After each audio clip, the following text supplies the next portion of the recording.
Bonjour, c'est Jules Lavie pour Code Source, le podcast d'actualité du Parisien. Son nom revient régulièrement dans l'actualité ces derniers mois. Brigitte Bardot a été hospitalisée plusieurs jours en octobre à Toulon pour une intervention chirurgicale. À 91 ans, elle se veut rassurante sur son état de santé. Et depuis le 3 décembre, elle fait l'objet d'un film documentaire, Bardot, sorti au cinéma dans 150 salles. L'ancienne actrice y raconte son destin hors du commun et son combat pour la cause animale. Le documentaire évoque également ses déclarations racistes qui lui ont valu plusieurs condamnations. À l'occasion de cette sortie, Code Source vous résume aujourd'hui la vie de Brigitte Bardot avec Yves Jéglé, journaliste au service culture du Parisien. Il l'a interviewée à plusieurs reprises et il l'a aussi rencontrée chez elle à Saint-Tropez.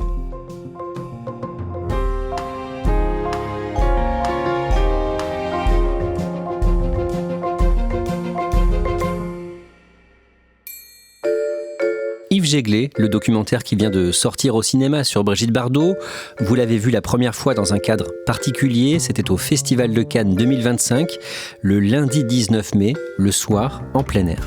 Oui, ça s'appelle le cinéma de la plage à Cannes, donc c'est des films qui ne sont pas en compétition mais qui ont été sélectionnés et qui peuvent faire un peu un pas de côté sur l'histoire du cinéma comme Brigitte Bardot. Mais ce qui s'est passé ce soir-là, c'est que le ciel était très menaçant et juste au moment où la projection a commencé, la pluie s'est mise à tomber. C'était un peu fou parce qu'on a essayé de se protéger sur en fait les transats de la plage qui étaient abrités, puis on en a été chassés parce que la sécurité a dit mais non, c'est pas du tout un endroit pour rester. Donc il y a des gens qui sont restés debout, mais il s'est mis à vraiment tomber des trompes d'eau. Ça s'est arrêté et là, ça a été le vent. Mais ce qui est très curieux, moi, professionnellement, je suis resté bien sûr jusqu'au bout et on voyait plus personne. Mais au moment où le film s'est terminé, il y a eu une salve d'applaudissements. Donc les gens étaient cachés un peu partout, mais regardaient parce que c'est bébé. Bébé, donc Brigitte Bardot, vous avez pu l'interviewer chez elle dans le Var. Vous allez nous raconter cette rencontre à la fin de ce podcast. Mais d'abord, on va résumer la vie de l'actrice. Ce film documentaire, Bardot, s'appuie sur une interview exclusive de l'actrice. On entendra quelques extraits. Yves Jéglé, Brigitte Bardot, née le 28 septembre 1934 à Paris, dans une famille bourgeoise. Très bourgeoise, puisque son père est un grand industriel, mais il a aussi un côté un peu excentrique. Il écrit des poèmes, d'ailleurs il sera publié, il aura un prix. Et ce qui n'est pas banal à l'époque, il achète une petite caméra pour filmer sa fille. Et la mère, elle, ne travaille pas, puisque dans une famille comme ça, il y a même du personnel. Mais sa mère a toujours rêvé d'être artiste, actrice ou danseuse, et donc elle va projeter ses désirs sur Brigitte. Et la petite Brigitte fait de la danse classique. Oui, elle commence la danse, mais très très tôt, à 5 ans. Alors elle a plusieurs professeurs, puis elle va au conservatoire. L'idée de sa mère, mais que la petite Brigitte en fait accepte, c'est d'essayer de devenir danseuse classique, d'être ballerine. J'avais envie, et maman et papa aussi, que je devienne une danseuse étoile. C'était féminin, magnifique, gracieux. Ça donnait un joli port de tête, une jolie démarche. Dès que j'entendais de la musique, je dansais tout le temps. Bardot adore ça, elle a dit qu'elle avait une passion pour la barre parce qu'elle s'aimait pas beaucoup et donc la danse en fait lui donnait de la confiance en elle. Mais c'était une éducation très très dure puisque même chez elle, sa mère qui surveillait ça de très près, pour qu'elle ait un maintien vraiment parfait, elle la faisait marcher dans le salon avec un pot rempli d'eau sur la tête, donc vraiment à 7 ans ou 8 ans, et si elle renversait un peu d'eau, elle se prenait une gifle. Brigitte Bardot raconte ne pas avoir été aimée par ses parents. Aujourd'hui, on appellerait ça pratiquement une mère maltraitante. Un jour où les parents étaient absents, Brigitte et sa petite sœur Mijanou courent partout dans le salon. Il y a une employée de maison qui est là et elle casse un vase en céramique qui avait sûrement une certaine valeur. Et la maman, tellement furieuse, évidemment leur met une rouste mémorable et leur dit à partir de ce moment-là, vous n'êtes plus mes enfants, vous êtes des étrangers, vous allez me vouvoyer et vous vouvoierez votre père. Et ça a duré toute la vie. C'est seulement à la mort de son mari que Madame Bardot, mère, demandera à Brigitte de la tutoyer, mais Brigitte refusera, elle dira c'est trop tard. Donc elle a souvent dit qu'elle avait manqué d'amour, et c'est vrai. Les parents de Brigitte Bardot connaissent du monde dans le milieu de la mode. Encore ado, elle devient modèle. Elle fait la une de l'hebdomadaire Elle à plusieurs reprises. Elle qui se vend à ce moment-là à plus de 3 millions d'exemplaires. Elle joue aussi la comédie et elle fait des essais pour le cinéma quand elle a seulement 15 ans. Oui, c'est justement par le biais de Elle qu'elle a découvert le cinéma, puisque un réalisateur, Marc Allégret, la repère en couverture et veut absolument la rencontrer. Elle arrive pour faire ses premiers essais, et là, Marc Allégret, qui est un cinéaste connu, a un jeune assistant qui s'appelle Roger Vadim. Bonjour, cher monsieur. Entrez, je vous en prie. Permettez-moi de vous présenter Brigitte, monsieur Vadim, mademoiselle Brigitte Bardot. On se connaît. Ah, vous connaissez ? Oui. Ah, bah vous avez de la chance. Brigitte Bardot a 15 ans, Roger Vadim 21. Il est subjugué par sa beauté et elle est surprise de l'intéresser. C'est un loup solitaire, alors elle est fascinée par lui, donc c'est vraiment une adolescente. Elle a un petit peu peur de lui parce que c'est un beau, ténébreux, romantique. Et en même temps, elle expliquera plus tard qu'il la rassurait beaucoup dans ses essais. Elle dit qu'elle le regardait sans cesse quand elle a fait ses essais. Il faut réaliser que pour Brigitte Bardot, c'était une énorme bouffée de liberté, une bouffée d'air, puisqu'elle sortait d'une adolescence très corsetée. Mais justement, ses parents vont être fous furieux, ils vont interdire à Vadim de la voir, surtout qu'ils ont tout de suite des relations amoureuses au plein sens du terme. Mais Brigitte Bardot devra attendre d'avoir 18 ans pour l'épouser. Là, on est en 1952, l'année où sortent ses 3 premiers films. Et en 1956, Brigitte Bardot a 22 ans. Fin novembre, elle est à l'affiche de « Et Dieu créa la femme », réalisé par son mari, Roger Vadim. Yves Jéglé, présentez-nous ce film. Alors ça se passe à Saint-Tropez, donc avant que Saint-Tropez soit vraiment très connu, c'est-à-dire que c'est encore un village où c'est surtout des pêcheurs, et donc elle joue une jeune fille justement d'un milieu populaire, orpheline, qui vit dans la maison d'un couple plutôt pauvre qui sert de famille d'accueil, qui est très stricte. Elle croise des hommes qu'elle va faire complètement chavirer. Donc il y a d'abord un homme beaucoup plus âgé qu'elle, qui est un chef d'entreprise local, qui cherche à la séduire. Il y a un autre garçon, plus de 25 ans, avec qui elle est d'ailleurs au début. Et elle rencontre le frère de ce jeune homme, qui est joué par Jean-Louis Trintignant, et qui va tomber fou amoureux d'elle, le personnage, et d'ailleurs l'acteur aussi. Et tout le film va tourner autour de ces amours compliqués, mais ce qui est révolutionnaire, c'est que c'est le personnage joué par Brigitte Bardot qui décide de ce qu'elle fait de sa vie. J'aime trop m'amuser. Jolie comme tu es, c'est normal. Je sais pas. C'est toujours comme si j'allais mourir le lendemain. Il y a quelque chose de trop fort en moi qui me pousse à faire des bêtises. Dis-moi que tu m'aimes. Pourquoi Et Dieu créa la femme marque autant les esprits ? Parce que c'est vraiment radical dans le discours, plus que dans ce qui est montré. Beaucoup de gens pensent que Brigitte Bardot est nue dans ce film, elle ne l'est pas. Par contre, il y a une scène notamment juste après son mariage avec le personnage joué par Jean-Louis Trintignant. Il y a toute une noce qui est organisée dans sa belle famille. En fait, ils décident d'aller faire l'amour. Donc ils sont à l'étage, tout le monde attend un peu gêné dans le grand salon. Et à un moment, elle descend dans une sorte de petite robe de chambre. Elle vient juste se servir une assiette. Et là, ça crée un choc dans cette famille. Et pour la société de l'époque, c'était vraiment révolutionnaire. À ce moment-là, la beauté de Brigitte Bardot crève l'écran. Elle a un très beau visage, un très beau sourire, mais c'est pas seulement ça. Elle a une manière de parler qui est totalement naturelle, un sens de la réplique. D'ailleurs, Roger Vadim parfois intégrera des choses qu'elle a dit hors tournage. C'est plus qu'une actrice, c'est vraiment quelqu'un qui imprime la pellicule comme les pures stars. Le film « Et Dieu créa la femme », c'est un carton tout de suite ? Au début, c'est une sortie uniquement française. Le film marche bien, mais c'est pas non plus fou. Puis, le film va sortir aux États-Unis, et là, il se passe quelque chose d'incroyable. Il y a une sorte de folie pour ou contre Brigitte Bardot. L'Église parle de satanisme parce qu'elle est très libérée. Il y a des petites villes où on cherche à interdire le film. Il y a des commissaires qui sont à la sortie du film. Toute l'Amérique va en parler. D'ailleurs, sa gloire va naître là-bas, Brigitte Bardot, comme ils disent. Et à partir de là, le film va être un succès dans le monde entier et va ressortir en France, où ça va être complètement fou. Brigitte Bardot devient une star internationale. Comment décrire sa popularité à ce moment-là ? À partir de ce moment-là, elle va être connue dans le monde entier. On dira que tous les hommes de la planète tombent amoureux d'elle et elle ne peut plus en fait rien faire. À partir de ce moment-là, elle ne pourra plus jamais aller au bistrot, aller s'acheter du pain, faire des courses, aller chez le dentiste. C'est fini. Quand elle est chez elle à Paris, il y a des photographes partout. Elle est suivie en permanence. Elle n'a pratiquement plus d'intimité. En 1959, Brigitte Bardot est enceinte de son deuxième mari, un comédien, Jacques Charrier, et la fin de sa grossesse se passe très mal, notamment à cause des photographes, les paparazzi. Ça a été inhumain ce qu'on m'a fait subir.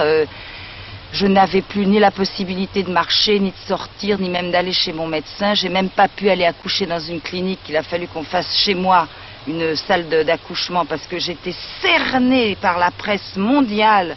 Des journalistes qui grimpaient dans les chambres de bonne, qui avaient loué à prix d'or les chambres de bonne qui donnaient dans mon salon. Il fallait que je vive tous les rideaux, les volets fermés. Pendant 3 mois, j'ai vécu enfermée, sans sortir, sans bouger, sans pouvoir aller chez le toubib. Il fallait que je me fasse faire une radio, j'ai pas pu. Ça a été affreux cette naissance de Nicolas, d'une inhumanité. Les gens se sont conduits envers moi d'une façon barbare, vraiment barbare.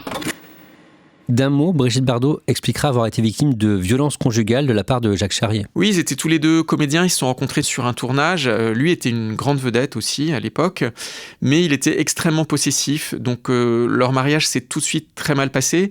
Par exemple, il ne voulait pas qu'elle soit éloignée trop longtemps. Et Brigitte Bardot a expliqué qu'elle avait été battue par lui, qu'il s'énervait beaucoup. Et même pendant sa grossesse, elle a été frappée. Brigitte Bardot donne naissance à un petit garçon qu'elle ne va pas élever. Elle était complètement désespérée. Elle a avoué d'ailleurs avec beaucoup de sincérité. Ça a beaucoup choqué à l'époque. Mais aujourd'hui, c'est quelque chose qui est beaucoup mieux connu psychologiquement, psychiquement, affectivement. Elle n'arrivait pas à exister en tant que mère. Elle n'arrivait pas à sentir que c'était son bébé, elle ne se sentait pas connectée à lui. Alors, elle ne l'a pas du tout abandonné, comme ça a pu être écrit, mais elle ne s'en est pas beaucoup occupée. Elle poursuit sa carrière d'actrice et elle va aussi subir des violences sur un tournage, celui de La Vérité d'Henri-Georges Clouzot en 1960. Oui, alors elle joue un personnage qui a commis un crime et qui après se défend à un procès. C'est un rôle très tragique, beaucoup plus que tous les rôles qu'elle a interprétés, où elle doit parfois pleurer, elle doit être très très mal. Et lors d'une scène particulièrement dure, émotive, Henri-Georges Clouzot la gifle pour, soi-disant, la secouer, la faire réagir. Elle lui écrase le pied, elle l'encaisse pas, elle y reviendra, elle trouve que c'est scandaleux. C'est une époque où les metteurs en scène pouvaient être odieux, sexistes, machistes, mais elle ne va pas l'accepter. Néanmoins, c'est un des films pour lequel elle aura le plus de respect, ce film, ce personnage. Mais si, Gilbert m'a aimé. Mais ça, vous ne voulez pas l'admettre. Ça vous gêne. C'est la vérité, la seule. J'ai été bête, méchante, pleine de défauts. Il m'a aimé quand même. Maintenant, je le verrai plus. Je le verrai plus, vous comprenez? Alors tout m'est égal, j'ai peur de rien. Oh, vous êtes là, déguisé, ridicule. Vous voulez juger, mais vous n'avez jamais vécu, jamais aimé. C'est pour ça que vous me détestez, parce que vous êtes tous morts, morts. À cette période, Brigitte Bardot multiplie les conquêtes. Ses histoires d'amour sont racontées dans la presse. Surtout dans sa jeunesse, il y a beaucoup de people qui passent, puisqu'elle est donc mariée à Roger Vadim, mais sur le tournage de Et Dieu crée la femme, elle tombe amoureuse de Trintignant. Ils ont une histoire, et Gilbert Bécaud l'appelle, donc elle a une histoire avec Gilbert Bécaud, mais c'est pas tout à fait fini avec Trintignant. Dans ses mémoires, elle dit qu'elle aurait aimé garder les deux. Il y en a eu beaucoup d'autres. Il y a eu Sacha Distel au moment où il était guitariste, avant d'être un chanteur de variété très très connu dans les années 60. Il y a eu des producteurs, il y a eu un grand acteur italien de l'époque, Raph Vallone. C'est une grande amoureuse. En 1967, Brigitte Bardot a une histoire d'amour passionnée de quelques mois avec le chanteur et compositeur Serge Gainsbourg. Et c'est pour elle et non pour Jane Birkin, au départ, qu'il écrit « Je t'aime moi non plus ». Oh oui, je t'aime. Moi non plus. C'est une de ses plus belles histoires. Alors, ils se sont rencontrés parce qu'une émission de télé les a réunis autour de Bardot et de Gainsbourg. Lui, c'est quelqu'un qui est déjà dans la réussite, mais qui est très timide. Il est complètement foudroyé devant elle. Donc, ils vont vivre seulement 3 mois ensemble, mais d'une manière très, très intense, alors qu'elle est mariée par ailleurs à Gunther Sachs, son 3e mari. Et il écrit effectivement pour elle « Je t'aime, moi non plus ».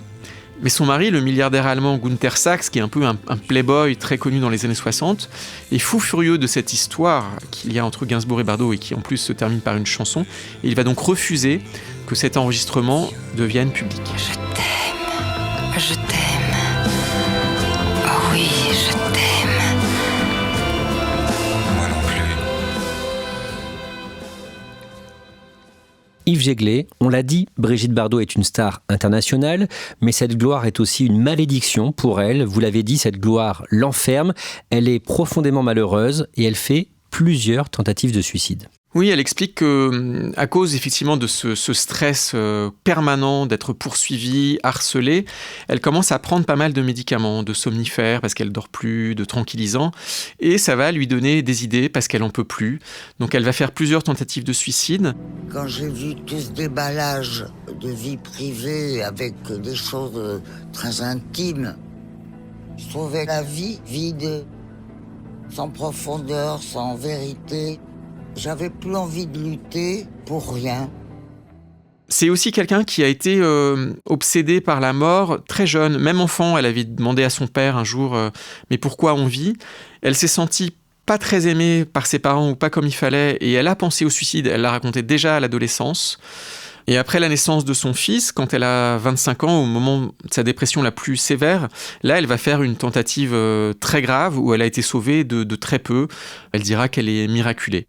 Et dans ses mémoires, elle dit que sans les animaux, elle se serait suicidée. C'est vraiment quelque chose qui l'a poursuivie très longtemps. Cet amour des animaux la suit depuis l'enfance. Petite, elle rêvait de vivre au milieu d'une ferme.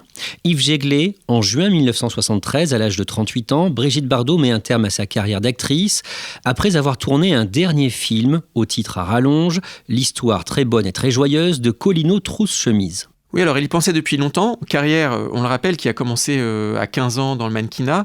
Donc c'est quand même déjà 23 ans de carrière. Elle ne supportait plus ce milieu, elle détestait. Elle n'aimait plus les rôles qu'on lui faisait jouer et elle n'aimait pas jouer. Et sur ce dernier tournage, notamment, elle a sauvé une chevrette, puisque c'est un film qui se passait à la campagne, au Moyen-Âge, où il y avait donc des animaux. Et un jour, une figurante dit je ramène la chèvre parce que j'ai un michoui ce week-end pour un événement familial. Et Brigitte Bardot dit non, il n'en est pas question, je vais la sauver. Donc elle achète cette chevrette, elle va amener cette chevrette dans sa chambre d'hôtel où il y a déjà au moins 1 ou 2 chiens. Donc c'est déjà un petit peu l'arche de Noé. Et ça va être un peu le déclic final qui va vraiment la pousser, où elle va décider que son univers, c'est plus les acteurs, c'est plus la comédie, ce sont les animaux. À partir de là, elle vit chez elle, dans le Var, à la Madrague, la propriété qu'elle a achetée en 1958 à Saint-Tropez. La jeune retraitée du cinéma y est recluse. Parce qu'avec la gloire, Brigitte Bardot est poursuivie partout. Elle comprend tout de suite qu'elle ne peut même pas sortir de chez elle. Et quand je dis de chez elle, évidemment, si elle franchit le portail, il y a tout de suite des gens derrière qui la suivent. Mais même quand elle est chez elle, dans son jardin ou sur sa plage, il y a des gens qui cherchent à la voir depuis la mer. Et notamment les bateaux de croisière ou les petits bateaux de plaisance s'arrêtent, s'approchent, au point qu'elle va devoir construire un muret qui va, même pour elle, la déranger par rapport à la plage. Mais c'est pas une question d'argent ni une question de moyens, c'est une question d'humanité et de respect de la vie humaine et de respect de la vie de chacun. Moi, je ne vais pas coller mon nez au-dessus des murs des autres pour voir ce qui se passe dedans. Il n'y a pas de raison pour que les autres viennent coller leur nez au-dessus de mon mur, qu'ils essayent de rentrer dans ma chambre ou qu'ils essayent par tous les moyens de rentrer chez moi. Ma maison, elle est à moi. J'ai travaillé pour l'avoir. Elle est malheureusement plus assez isolée maintenant, mais c'est une question de... En fin de compte, moi, je trouve que l'humanité se conduit très mal et très mal élevée. À la fin de l'hiver 77, Brigitte Bardot s'engage contre la chasse des bébés phoques au Canada et elle se rend sur place, sur la banquise. Elle est accompagnée par des personnalités qui vont beaucoup compter, qui sont déjà... il y a Paul Watson, qui est donc un environnementaliste déjà et un défenseur des animaux déjà connu, mais dont aujourd'hui on parle énormément. Il y a aussi un financier suisse qui lui-même fait beaucoup pour les animaux, qui va beaucoup l'aider. Elle part et là, ça va être un emballement médiatique énorme puisque donc elle va sur la banquise, elle va se faire filmer en prenant dans ses bras un blanchon, un bébé phoque. Elle montre en quoi ce sont des assassinats terribles puisque les bébés phoques étaient tués à coups de gourdin sur la tête d'une manière vraiment atroce. Les pêcheurs, les chasseurs prenaient juste la fourrure très blanche, magnifique et laissaient des cadavres dépecés sur la banquise. Donc c'est des images très choquantes. Vous pensez que la cause que vous défendez va être entendue? Oh là là, j'espère, mon Dieu. C'est tout ce que je souhaite. Il faut qu'elle soit entendue. De toute façon, maintenant, ça suffit. Le monde entier est révolté, est écœuré. Moi, j'ai fait ce voyage. Moi qui ai horreur de voyager et qui ai peur de l'avion et tout ça, je l'ai fait pour les bébés phoques, en me disant que peut-être que le fait que je me déplace, ça allait faire un mouvement de foule, de houle, de boycottage de ça. Il faut qu'il se passe quelque chose. Et Brigitte Bardot va être soutenue par Valéry Giscard d'Estaing, président de la République française, qui effectivement fait interdire rapidement les produits dérivés de la chasse aux phoques. Elle a aussi écrit à la reine d'Angleterre avant de faire ce voyage. C'est un peu le vrai coup d'envoi de la seconde partie de la vie de Brigitte Bardot, entièrement consacrée au sauvetage des animaux et à leur bien-être. Près d'une décennie plus tard, en 1986, l'ancienne actrice crée sa fondation de défense des animaux. Oui, alors elle a fait beaucoup de chemin pendant ces 10 ans, puisque au début, c'est encore une actrice qui tâtonne. Elle a fait beaucoup de formations, c'est-à-dire elle a vraiment appris ce métier. Et en 86, elle décide de créer sa propre fondation. Et donc, pour que sa fondation puisse devenir d'utilité publique, ce qui arrivera en fait quelques années plus tard, il faut qu'elle puisse déposer 3 millions de francs. Et elle va organiser une vente aux enchères très médiatisée où elle va vendre vraiment tout ce qu'elle possédait, ses robes de tournage, ses bijoux, même le diamant que lui avait offert Gunther Sachs, son troisième mari. Et c'est lui-même d'ailleurs qui va le racheter. Et le journaliste Bernard Pivot, qui était déjà connu pour Apostrophe à la télévision, va lui acheter des verres à champagne. Donc c'est vraiment une vente qui va être très médiatisée, dont on va énormément parler. La robe de Paco Rabanne, 23 000 francs. Et le chapeau Strass de Boulevard du Rhum, mis à prix 500 francs, il en a atteint 12 000. Brigitte Bardot aura vu défiler son passé sans nostalgie. Elle avait prévenu, j'ai tiré un trait sur tout ça. Et puis je voulais vous dire aussi que j'ai donné ma jeunesse et ma beauté aux hommes, et que je donne ma sagesse et mon expérience, maintenant, et le meilleur de moi-même aux animaux. Merci. Dans les années 2000 et 2010, à plusieurs reprises, Brigitte Bardot se fait remarquer par des prises de position conservatrices. Par exemple, le 12 mai 2003, sur le plateau de Marc-Olivier Fogiel sur France 3, dans l'émission « On ne peut pas plaire à tout le monde », elle a 68 ans à ce moment-là. Mais il ne faut pas passer d'un extrême à l'autre. Comment ça, d'un extrême ? Non, parce que si les femmes étaient pas assez libérées à un certain moment, faut pas qu'elles le soient non plus trop. Quand on voit des femmes qui manquent totalement de féminité parce qu'elles font des boulots d'hommes, qu'elles sont des soldats avec des mitrailleuses sous le bras et des gros croquenots avec des treillis. Oui, alors là, moi, je trouve ça dommage. Mais là vous y allez un peu fort quand même, Brigitte, si je peux me permettre. Vous dites, écoutez, j'en ai vu, moi, à Orly, et je peux vous dire qu'elles étaient pas... Elles sont pas toutes moches. Quand vous dites elles sont moches. Visiblement, elle ne se décrit pas comme féministe, Brigitte Bardot. Non, bien sûr, mais c'est là où elle est très paradoxale. Bon, c'est un mot qui la ferait ricaner. Là, on voit qu'elle est à la fois, elle peut dire des horreurs, elle est très impulsive, elle parle tout le temps comme si elle était en train de boire une bière chez elle avec ses copains. Donc, elle a aucun filtre. Et en même temps, c'est quand même quelqu'un qui a été très libératrice pour beaucoup de femmes dans les années 60, par sa liberté, par sa capacité de dire non, de refuser un mariage en robe blanche. Elle s'est mariée en Vichy, comme ça, à carreaux. À l'époque, vraiment, ça se faisait pas. Elle est une des premières à avoir mis des pantalons avec des braguettes d'hommes. Quand on sait que dans la loi, les femmes n'avaient en théorie pas le droit de porter des pantalons. Elle a réellement été très moderne et elle est reconnue comme telle. Par contre, elle a bien sûr cette manière... elle n'était pas du tout MeToo, par exemple. Moi, je l'ai entendu dire on devrait avoir de la chance qu'on nous mette nos mains au cul. Donc, bien sûr, c'est pas admissible. Mais il y a les deux. Il faut pas la caricaturer dans un sens, mais pas dans l'autre non plus. À plusieurs reprises, Brigitte Bardot explique soutenir le FN, rebaptisé RN en 2018. Par exemple, en 2014, dans l'émission de Laurent Delahousse sur France 2, Un jour une histoire. Il y a une image de vous qui est apparue sur une affiche de Marine Le Pen pour la campagne des Européennes. Elle est belle, cette affiche. Elle est magnifique. Ah, je la trouve très belle, moi. Elle vous avait demandé l'autorisation ? Non. Non ? Non. Elle, vous lui parlez de temps en temps ou pas ? Parce que vous avez Giscard au téléphone. Est-ce que vous avez de temps en temps Marine Le Pen au téléphone ? Il m'arrive d'avoir Marine, oui. Ouais. Mais j'aime beaucoup Marine. Et vous n'allez pas me faire dire des trucs que je ne veux pas dire. Ah, je vous pose juste des questions, je ne fais pas dire ce que... Pourquoi ? Parce que j'aime beaucoup Marine et je l'affirme et je le dis et c'est tout. J'ai pas à m'en cacher. Qu'est-ce qu'elle a de plus que les autres ? Elle a de plus que les autres. Eh ben, je vais vous dire un truc rigolo. C'est la seule femme, mais elle a une paire de couilles. Et ses idées vous plaisent ? Globalement ? Ah oui, dans l'ensemble, ces idées me plaisent. Pourquoi ? Parce que c'est la vision de la France que vous aimez ? C'est la vision de la France que je souhaiterais revoir apparaître, oui. Par ailleurs, Brigitte Bardot a été condamnée à au moins 6 reprises pour incitation à la haine raciale ou pour injure raciale, suite à des propos sur les musulmans, pour dénoncer l'abattage rituel des moutons sans étourdissement, ou encore au sujet des habitants de l'île de la Réunion. En voulant alerter le préfet sur le sort des chiens errants sur l'île, elle parle dans une lettre, je cite, d'autochtones ayant gardé leur gène de sauvage, fin de citation. Suite à cette lettre, Brigitte Bardot a été condamnée le 4 novembre 2021 à 20 000 € d'amende.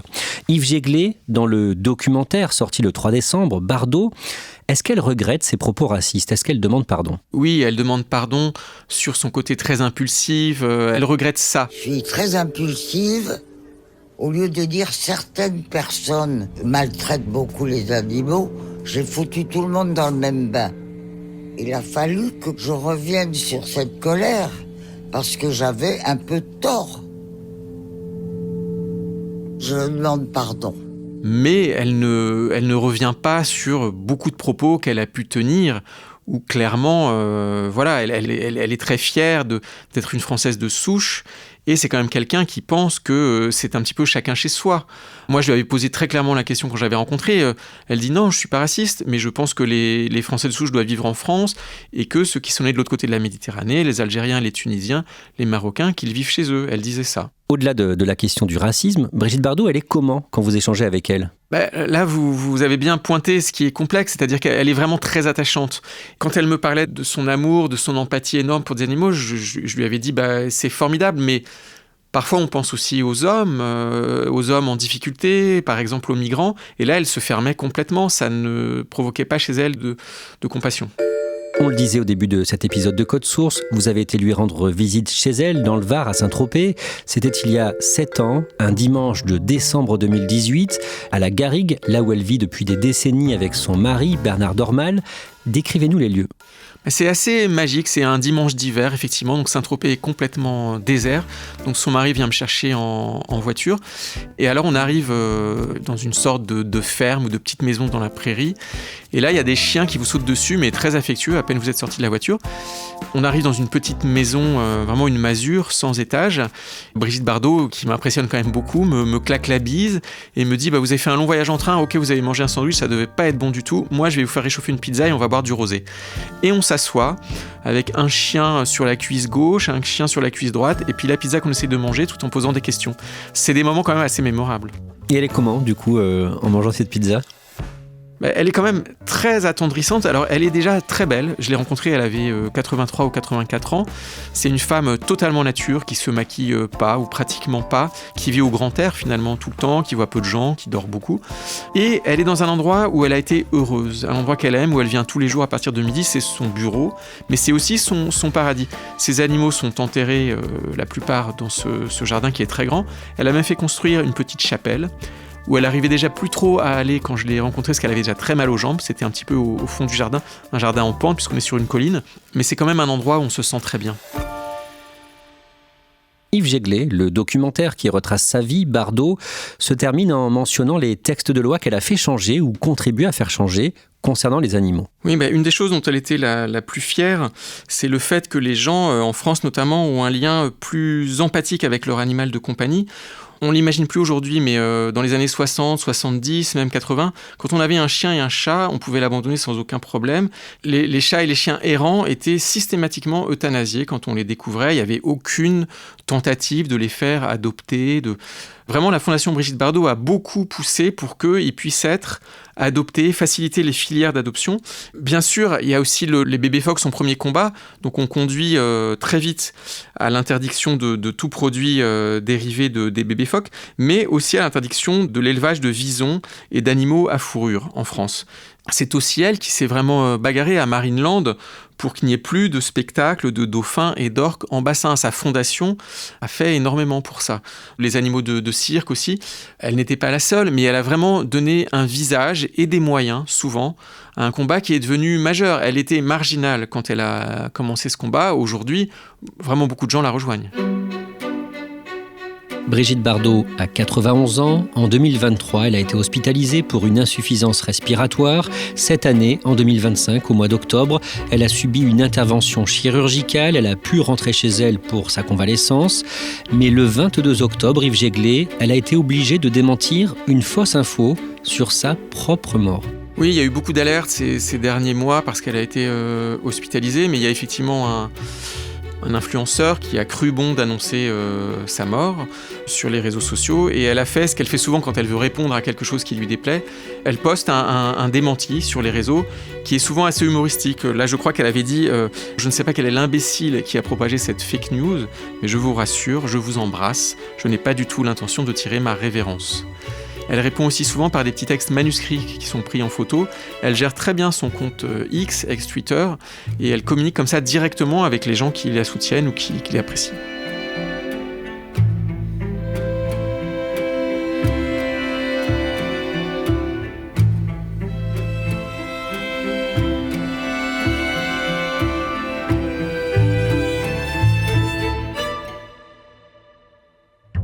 Merci Yves Jéglé. Je redonne les références du film documentaire dont on parle dans ce podcast, documentaire signé Alain Berliner et Elora Thévenet, intitulé Bardot. Il est sorti le mercredi 3 décembre dans 150 salles de cinéma en France. Cet épisode de Code Source a été produit par Anaïs Godard et Clémentine Spiller. Réalisation, Julien Moncouquiol. Code Source est le podcast quotidien d'actualité du Parisien. Vous êtes de plus en plus nombreux à nous écouter. Si ce n'est pas déjà fait, n'oubliez pas de vous abonner sur votre application audio pour ne rater aucun épisode. Et vous pouvez nous écrire codesource@leparisien.fr.